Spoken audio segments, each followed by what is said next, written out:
South African women and children live in a state of fear. They even fear walking down our streets.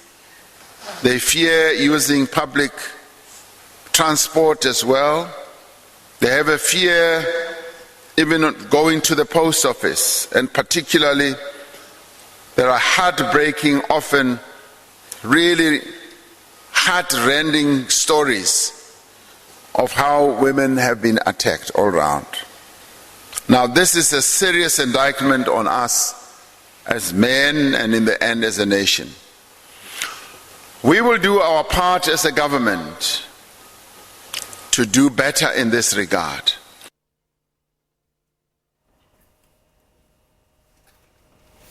Well, that's the President right there. Good evening and welcome to Unfiltered on SABC 3 and SABC News Channel 404. I'm Desiree Chauge. Tonight on Unfiltered, we're taking the conversation about gender-based violence to men. Seemingly, women's efforts are not bearing fruit, with every judgment, such as the one of Nicholas Ninau this morning, comes further reports of more gruesome attacks. Today, President Cyril Ramaphosa spent the day in the Eastern Cape engaging communities about this scourge. Does the answer lie at source, the patriarchal system? Is it toxic masculinity or just the plain sense of entitlement to the woman's body and her existence? If you're lucky enough to have access to the internet, you've seen the generation of hashtags such as "Am I Next?", "Not in My Name," "Me Too," and so on. The latest crime stats are not that comforting either, saying, for instance, that rape cases have increased by 3.9% to 41,000 in the last 12 months, shockingly, reportedly at their highest in 4 years. To help us in a search for solutions, we're joined in the studio by the founder and president of Not in My Name South Africa, Siyabulela Gentile. Thank you so much for coming through. Not in My Name South Africa is a movement that focuses on sustainable positive changes in the lives of ordinary South Africans. We also have Sichaba Mutsielwa, who is the co-founder of Empower Men. They want to promote holistic masculinity. We'll interrogate that term, particularly in the highest levels of corporate South Africa. Welcome to you as well. And on the line, we have renowned politician and chairperson of the Kara Heritage Institute, Dr. Matole Motshekga. A very good evening to you, Dr. Motshekga. Thank you so much for joining us. Good evening to you and the listeners. Of course, we encourage our viewers as well to join us on social media, on the hashtags SABC News Unfiltered and SABC News Online. Dr. Motshekga, perhaps let's start with you. Without wanting to racialize this conversation, but there has been an ongoing conversation, especially about black men and how they have been emasculated by apartheid and they're taking it all out on their women and children. Does this conversation hold water? The conversation holds water. But the weakness in the whole thing is that we have made it a government project, and we have made it the problem of the President of the Republic. This is a societal problem that the whole of society has got to be mobilized to deal with the matter and not be left to the president who has got to run from place to place. We have to mobilize everybody and also to revisit some of the teaching in our religious institutions where women have been relegated to the background and where men are made the lords, and then women have been reduced to servants of these men and their children and their sons. Siyabulela, let's bring you in here. This conversation brings to mind an Afrikaans word that I'm not going to say on air because I might be jeopardizing my work, but Not in My Name is saying we've had enough. Yeah. There's been too much conversation. Now we need to do something, especially incorporating men into this conversation. Correct, 100%.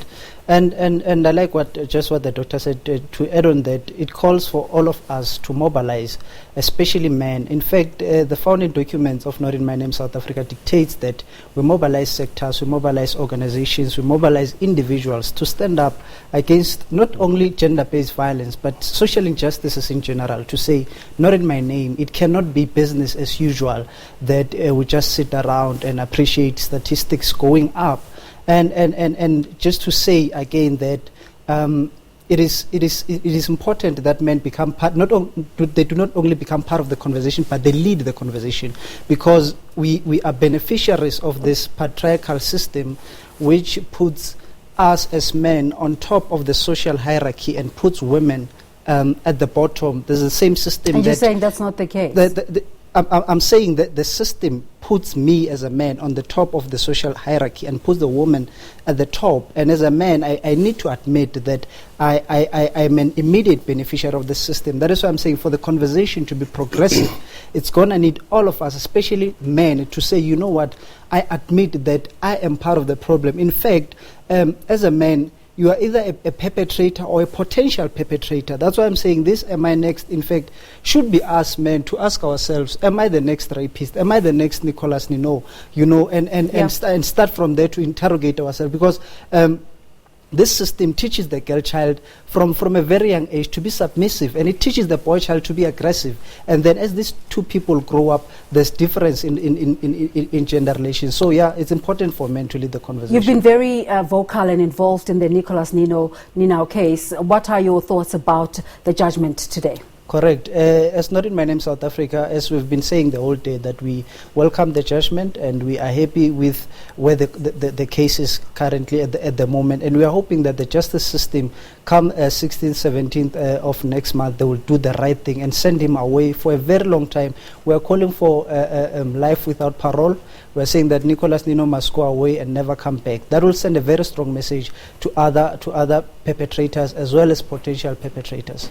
Sichaba, your organization targets a very important part of our society where women fight for equality. They're constantly talking, after all these years, more than 60 years ago, women marched for equality, but we're still talking about breaking the glass ceiling. What do you want to say about men in leadership in South Africa? It's very important that men in leadership become part of the conversation, because at the moment you find conversations are relegated to them, and to them means the people that are not powerful. But the people that are occupying powerful positions need to be involved in the conversation. These are the people that make the rules, set the company culture, organizational cultures. In the cultures that they set up, still benefit men going forward. It becomes quite difficult for a 21st century man to embrace a wave that is coming through of empowered women, empowered people that used to be marginalized. Because if you do not bring the people who can actually physically change the culture within organizations, then the conversations then do not impact what we do. So from empowerment, we felt it was important to go straight to the C-suite and open up the conversation. And we are finding that the C-suite, just like organizations, are a microcosm of society. The same attitudes that you find in society are brought into the workspace, and the workspace should not become a shelter, but we should open it up so that we are connected to the society in which these organizations and companies are part of. But it's a reality that women in corporate find it very difficult to break through because of gender stereotypes. Indeed, it's a combination of breaking through, but at the same time helping people with what I call sticky floors, people who already make an assumption that they can't break through because they are stuck in their thinking, in their mindset, and they are not able to pretty much, if the shoes are stuck, get rid of them, and then be able to move, so that we are not just saying the other is putting the ceiling, but we can also do the internal work to say, what role do I need to play beyond just playing back what the problem is? How do I make sure that I'm part of bringing multiple solutions? For example, at the moment when we say men are trash, there are men that will want to help, and then they will be hesitant to say, how do I then step forward and help?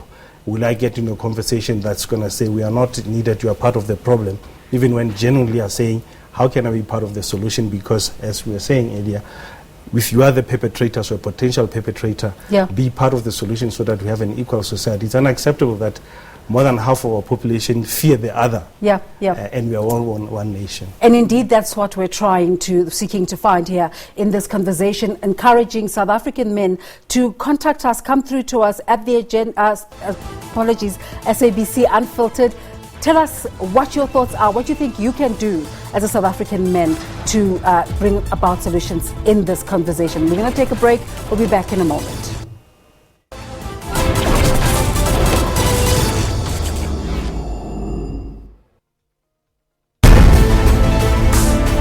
The people that are in the country and even those that are in Mr. Mendoza, and say those who are protesting were saying that they are engaged in the government poverty. How do we resolve that? Data is one of our major challenges, even with the implementation and measurement of the Sustainable Development Goals.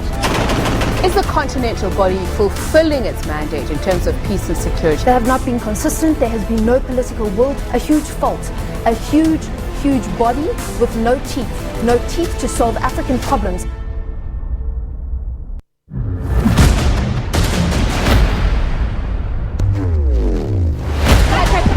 We stay on the visuals, they're busy shooting.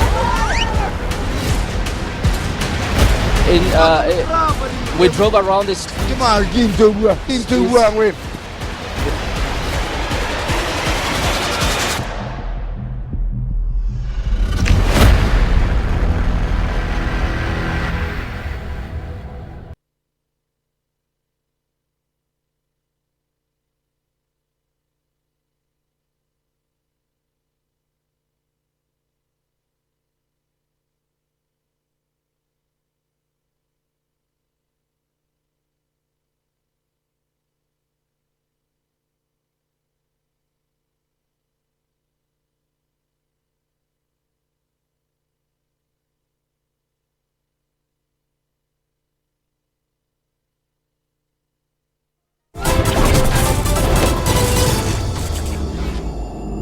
We want to stop talking about ending violence against women, but talk more about addressing the men who kill women, because we need to put the face of the perpetrator in the center of the argument so that people can see where the problem is. Dr. Motshekga, let's welcome you back. You just heard the voice of Dr. Phumzile Mlambo-Ngcuka. How do we address the men who are committing these acts of gender-based violence?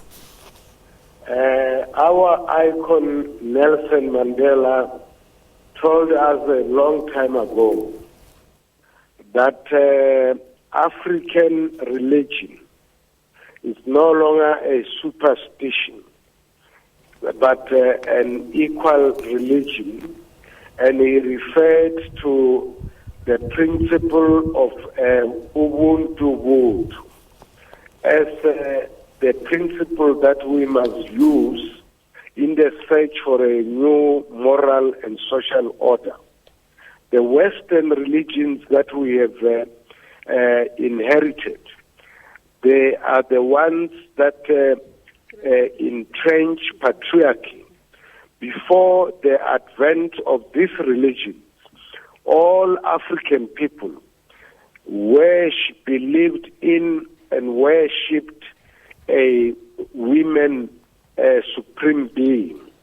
And in Kalaranga, they called her Muari Wedenga or Muali Wedenga. And now, in Tsonga, they call the female supreme being Nwari. In Venda, they call it Nwali. In Soto, they call it Mohale. That's why we have Mahalisbek, and the child of that female supreme being is called Lundi or Luti. That's why we have Maluti Mountains, Malundi Mountains. I think it's high time that we return back to the spiritual worldview of the African people, which says the highest being is a woman, and the second in command is a son of the woman, and therefore we would not end up with talking about the heavenly Father as if there's no heavenly mother, because the heavenly mother is indeed the supreme being, not the heavenly Father.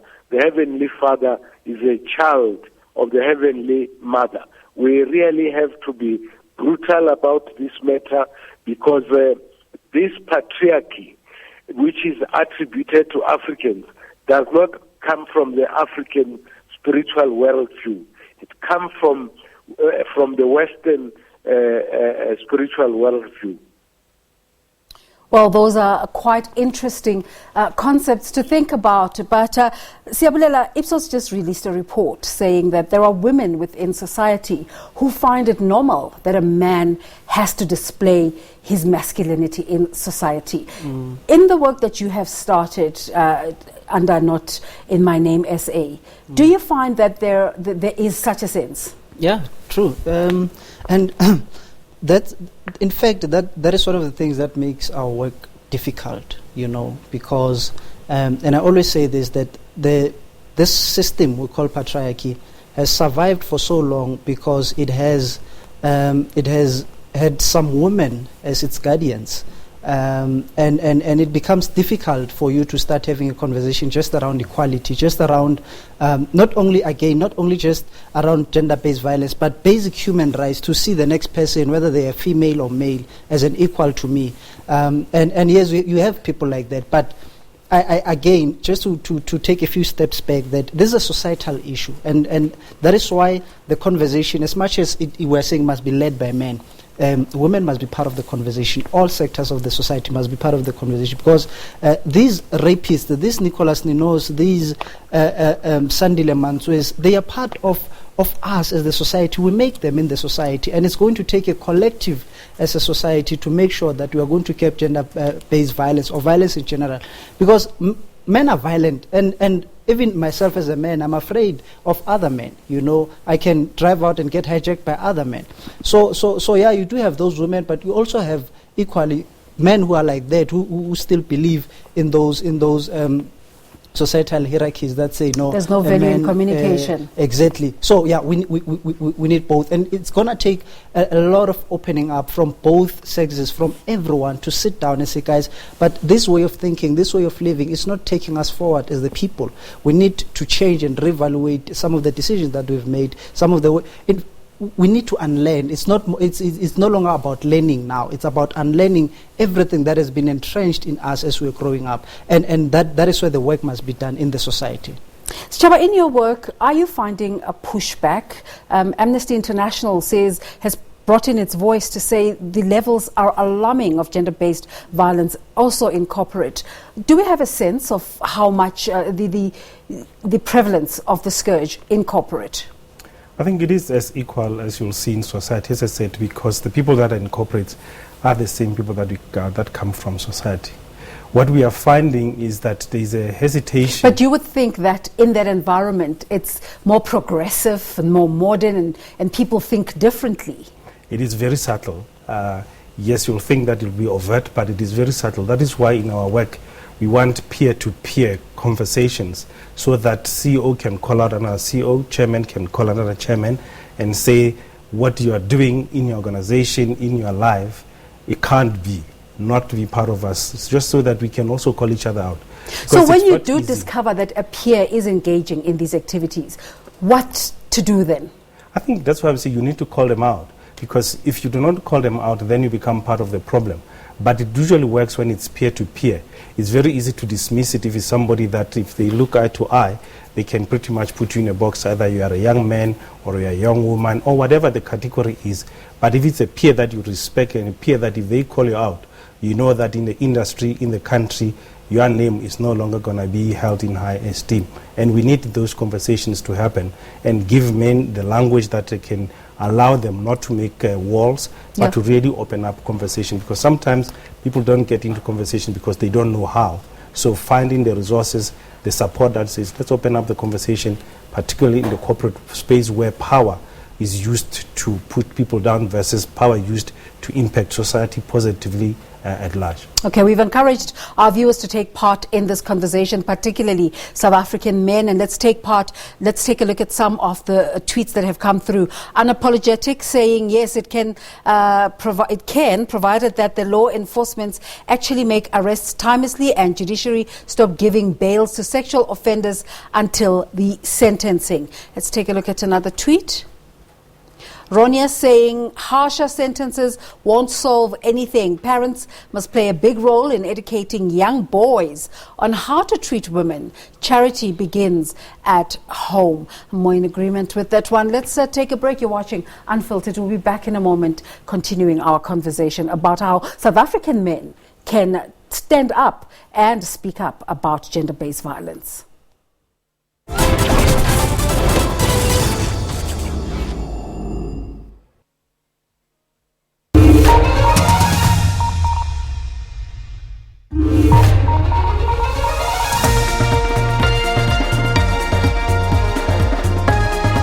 Coletta Njohi for SABC News in Addis Ababa, Ethiopia.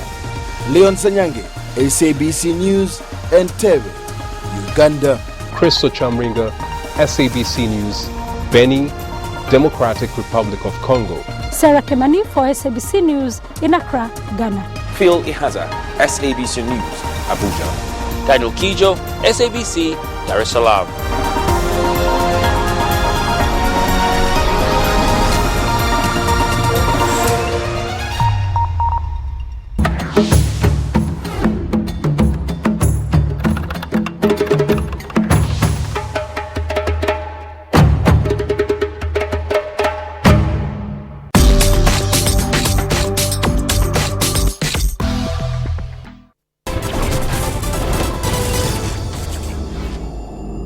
We are tired of empty words.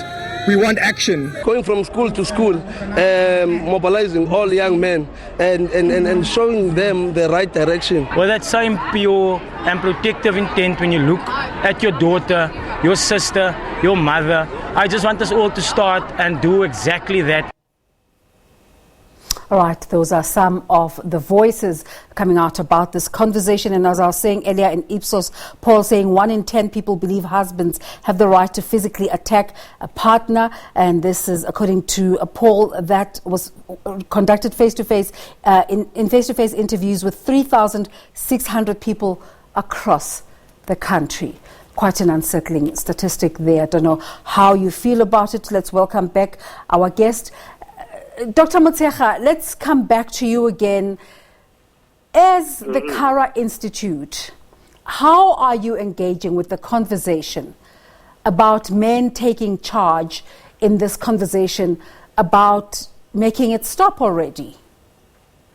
As the Kara Heritage Institute, we are calling for a paradigm shift. And that paradigm shift is based on the fact that, before the advent of colonialism and apartheid, the supreme being was never a man. And now colonialism and the imported religions have relegated the female supreme being to the background. And now we worship men in heaven and in earth. Therefore, we are not going to be able to solve this problem for as long as on Sundays we are worshiping men and women are put in the background, and then we complain about patriarchy. Patriarchy is not an indigenous African system. That's why when I want to talk to my ancestors, I don't go to my father, I don't go to my uncle, I go back to my aunt. It is women who are in the forefront of communicating on our behalf with the spiritual world, because in the spiritual world, women reign supreme. So we need a paradigm shift, and we need to go back to the drawing board. So the criminal justice system, sending people to prison, all these things are not going to help us. We need a serious paradigm shift, and we need to make this matter a societal matter, and there should be no holy cows. We must call a spade by spade. So, Siabulela, we saw over the weekend different marches and protests across the country where men were standing up. In fact, one of them was of men marching in high heels to say, in her shoes. How do you feel about the fact that the voices are growing of men saying, we need to be the solution? No, obviously I feel good. I just worry, because we've been here before. And I don't have a problem with campaigns. My only problem with campaigns is how do we sustain them. You'll remember when we started the Not In My Name movement, we started by marching in Pretoria. Yeah. Then after that, the question was, now that we've marched, what's next, you know? Yeah. And then that is why I said... I'm going to ask you to hold on to your thoughts. We have to wrap up the show on the SABC 3 platform, but the conversation continues on SABC News Channel 404. Stay with us for that. Let's take a break for now.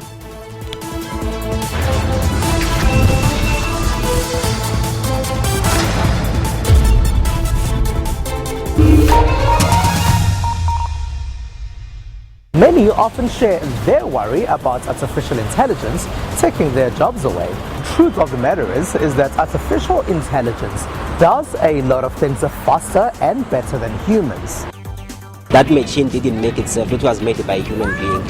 So which means us as human beings, we need to think more on the skills which we have. I feel like ultimately it'll increase productivity and efficiency of things. There's a lot of apprehension from the staff. The staff is really worried. What's going to happen? Am I going to lose my job?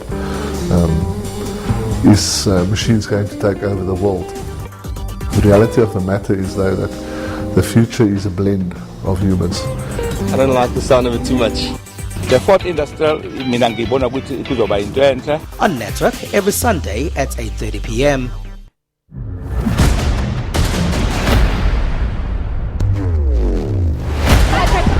We stay on the visuals, they're busy shooting.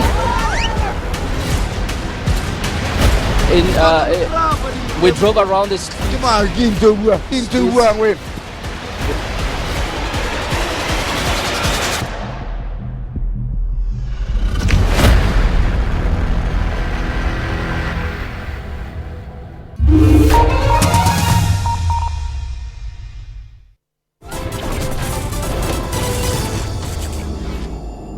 I survived a series of gang rape at one night, thrown out of a moving car and stabbed several times. How can a person sit for 2 years in jail and comes out? My reputation, if you raped me, it's ruined. A 2% levy on profits on all JSC entities to help fund the fight against gender-based violence. All right, those are some of the voices, and we're asking you today, should harsher sentences be specifically imposed on perpetrators of gender-based violence? Can it help to stop men from raping, killing and abusing women? Our guests this evening, the founder and president of Not In My Name, SA, Siabulela Gentile. We also have Sechaba Mutsielwa, who is a co-founder of Empower Men, and also we have on the line Dr. Matole Motshekga. Welcome to you once again. As we hear those voices, women crying out for help, we're looking at the justice system. Is it part of the solution in finding ways to stop the scourge? Definitely. They play a pivotal role in making sure that gender-based violence is curbed in its totality. That is why we always encourage them that if again, I'll make reference to the judgment today.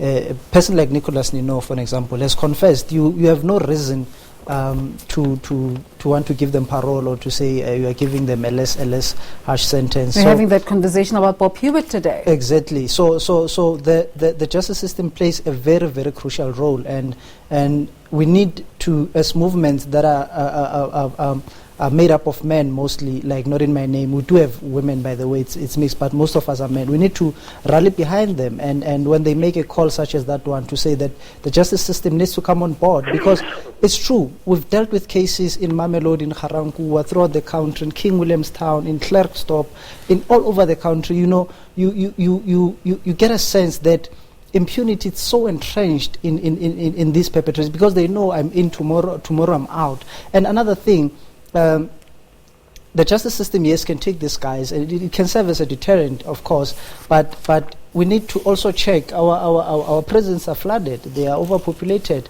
and how much is one prisoner costing the fiscus. I mean, if you check, close to 12,000 rands goes into accommodating just one prisoner, money that could have been used elsewhere. So we are sitting with a dilemma, in a sense that yes, we need people to be arrested, but at the same time, what happens after they've been arrested? That is why we are saying that people like Nicholas Nino, they must never come back, because we don't see any chances of them being rehabilitated.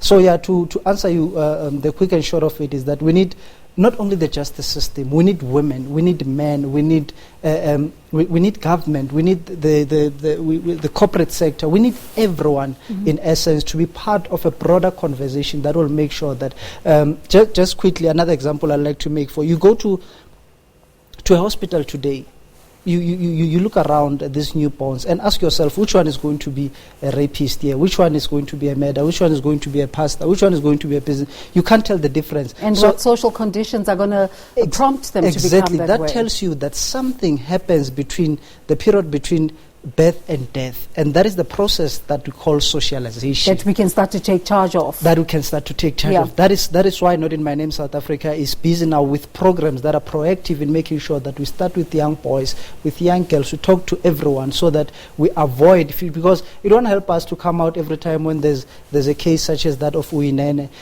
or another Karabo Mukwena. Then we come out, we march the streets, then after a week or two we are quiet. It doesn't do anything for the cause. Sishaba, one of the programs that the justice system is trying to roll out now is the sexual offences courts. Do you think these will help in a way? Everything will help. I think like we've just said now, more voices and more solutions need to be brought to the problem. If you look at the corporate world, some of these things are so subtle. Sometimes you talk about sexual harassment within the workplace, but how it expresses in that place is very subtle, but it builds up and leads eventually to perhaps at the worst case rape or even murder. So when we then come into the corporate space, we have looked at how does toxic masculinity express, and how do we make sure that we have programs that can dissolve it, so that in the end there's mastery of masculinity. Because in the main, we're not saying masculinity is bad, it's the ability to move from toxic masculinity, dissolving it, to mastery. So that when you talk about men and identity, how does it express men and family, men and wealth, men and future? There are certain triggers that you find through our own socialization, puts men in a particular place where then they feel I'm the head of the family, and if I lose my sense of identity in the workplace, then how does that affect? Is this what you mean when you say, as empowerment, you want to engender a concept called holistic masculinity? Indeed. Because there are certain elements that we have found that if we tackle those and have conversations around them, as I said, men and identity, men and substance abuse, men and violence, and if you go through the 9 themes that we have, we are able now to bring the conversation together. Something as simple as identity, where you find that people identify so strongly with what is between their legs that in the end it shows that I am manly, and if you challenge that, then people are willing to go to war. Exactly. So that's why then to say, in the workplace, what does that look like? If you are not able to then put yours on the table, what does that mean? And if you are challenged and you find that, then that's why conversations become a little bit more complicated when you tell somebody to say, you are not what is between your legs, so what are you? and then being able to unpack it slowly so that in the end we can allow people to embrace a 21st century work environment that embraces everybody that is coming into that space. Dr. Motshekga, we're speaking to you tonight as a cultural expert and wanting to look at that side of society and how it responds to gender-based violence. But you're also a lawmaker, and some women who've come up to speak about gender-based violence feel that the law is dragging its feet on this. Why is that? The law cannot solve problems which come from a spiritual worldview. There is a spiritual worldview that has entrenched patriarchy, and on Sundays we teach men that they are superior to women. During the week, they therefore treat women as they are inferior. That's why I say the laws are not going to help us. Socialization is not going to help us. We need to go to the roots of the problem. The roots of the problem is that we have deepened and entrenched a patriarchal worldview through religions and put this across as if this was handed over by a male god, and that is a problem.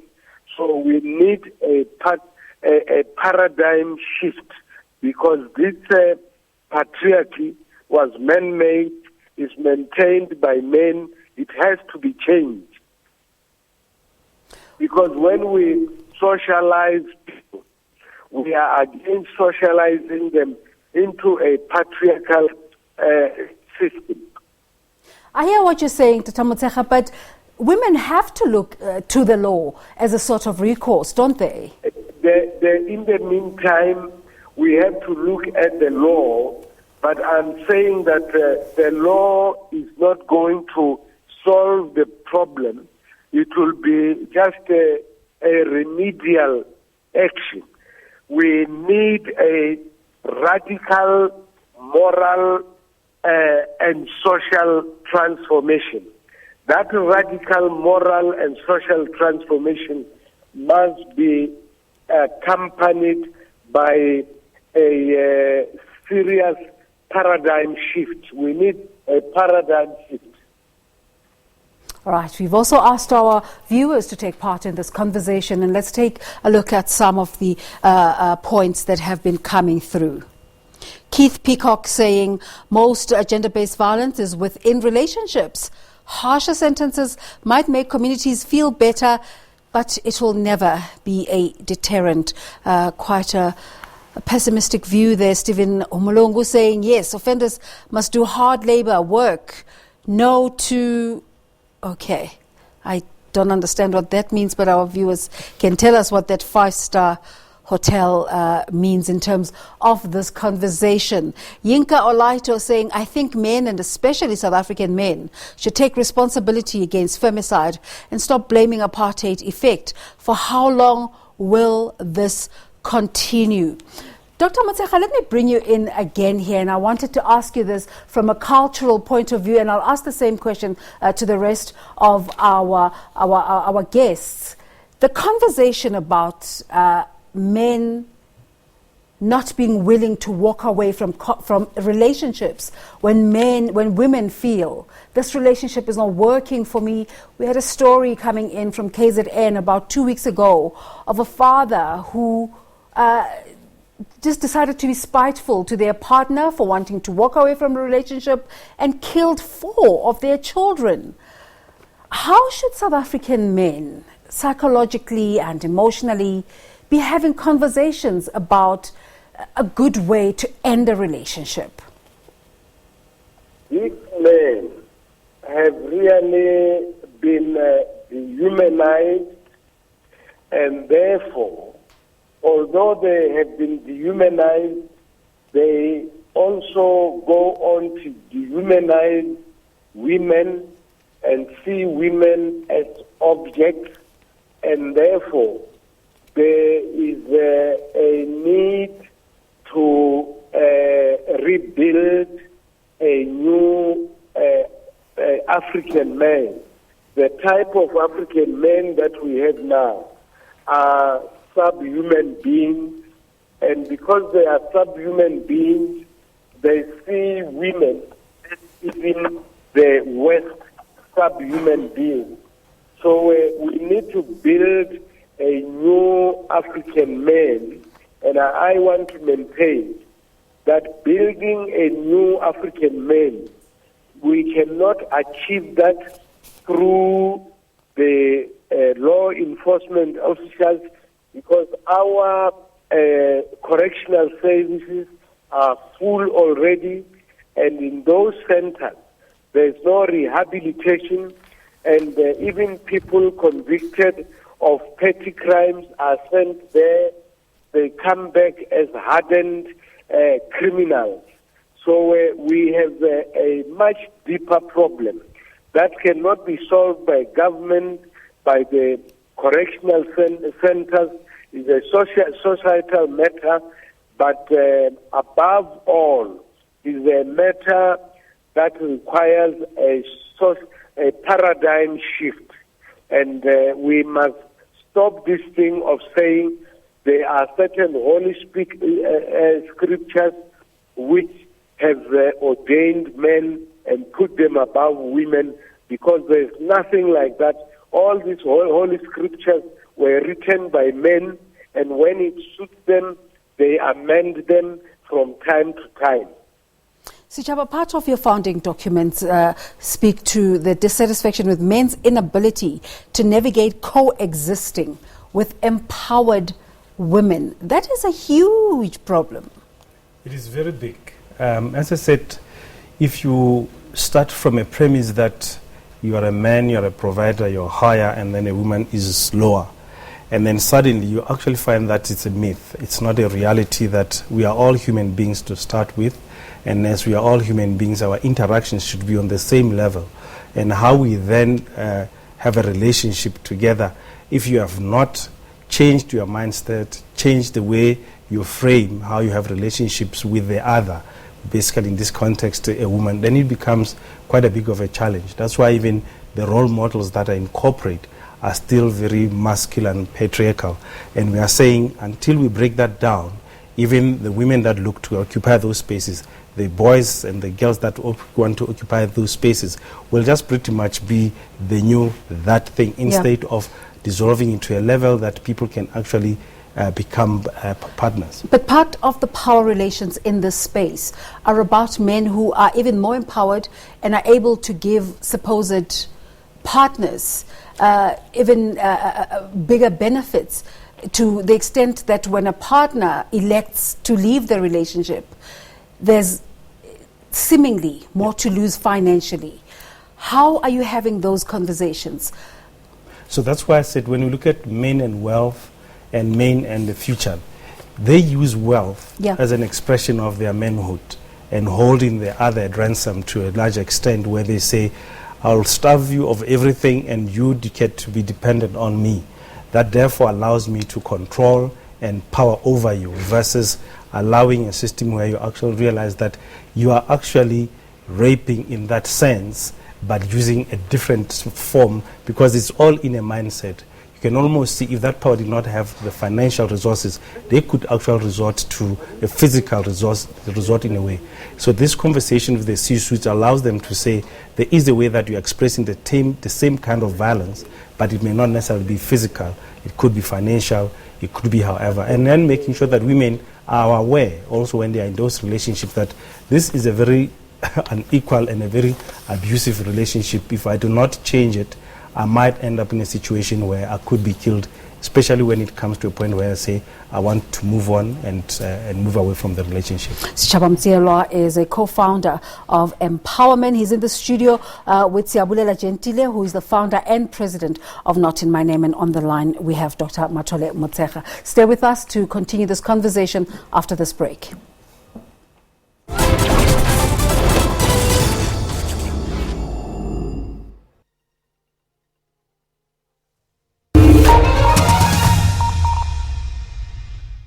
The SABC News mobile app is your one-stop digital portal to all the news you need. Stay connected with the latest in breaking news. Watch the SABC News channel along with clips and live streams of all the big news events. And listen to all the SABC News radio stations live, including podcasts and much more. Simply download the SABC News app to your Android or iOS device from either the Play Store or the App Store. SABC News, independent, impartial.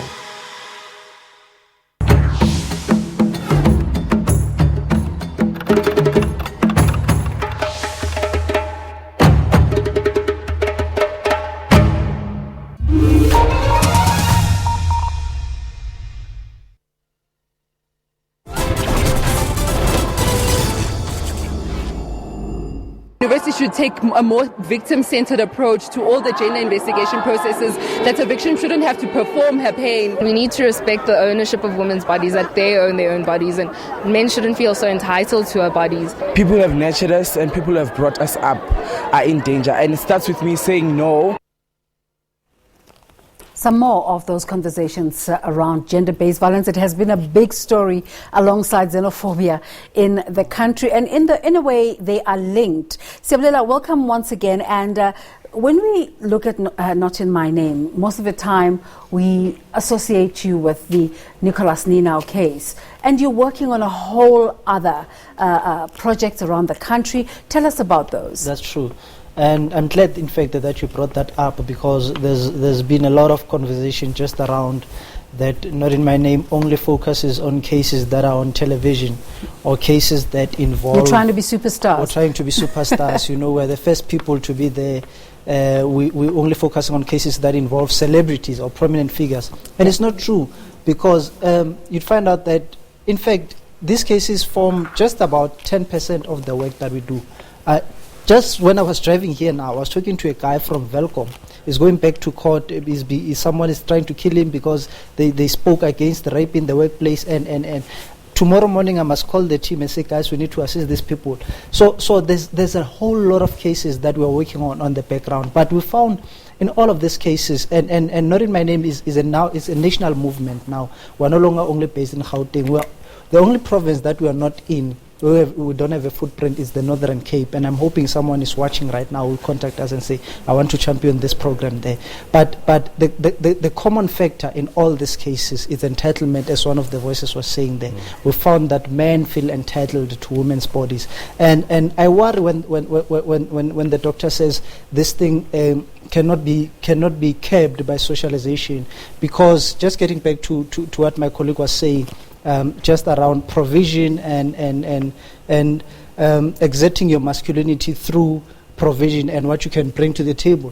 I remember we've had a few cases in Hammanskraal of men who abused because they were unemployed, and as a result they could not provide monetarily for their families. Yeah. And the only way for them to feel that they're still inverted commas, they're still men of the house, they're still the head, you know, they need to resort to physical violence. So the common denominator has been just around that entitlement. And then we said, no, guys, but for us, in order to solve this thing, we need to look at other socioeconomic issues. We need to talk to drug abuse. Yeah. Again, Nicholas Nino was caught with drugs. You need to talk to unemployment. You need to talk to a whole lot of factors. That is why I said to the guys, you know, we cannot continue to be a gender-based violence lobby group. We need to be a civil rights movement that champions social issues in general. So we have only seen the advocacy side. What else are you doing at a practical level?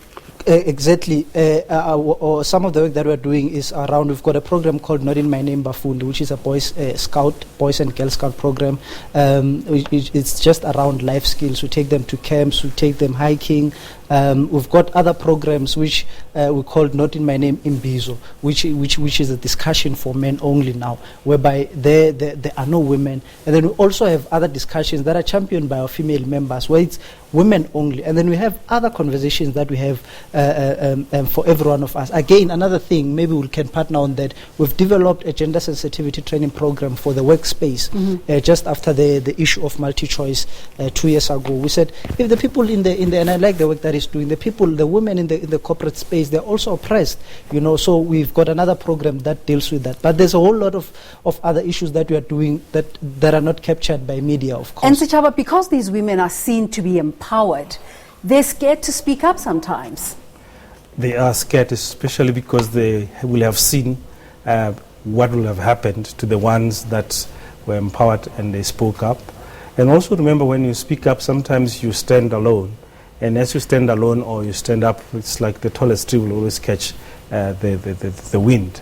That's why the support around the people who speak up is so crucial. That support should come from society, should come from men, should come from policies in organizations, should come even from law, to make sure that we have this protective ring of people around people that speak up. Because if we do not speak up, we will just take forward what we have today into the future.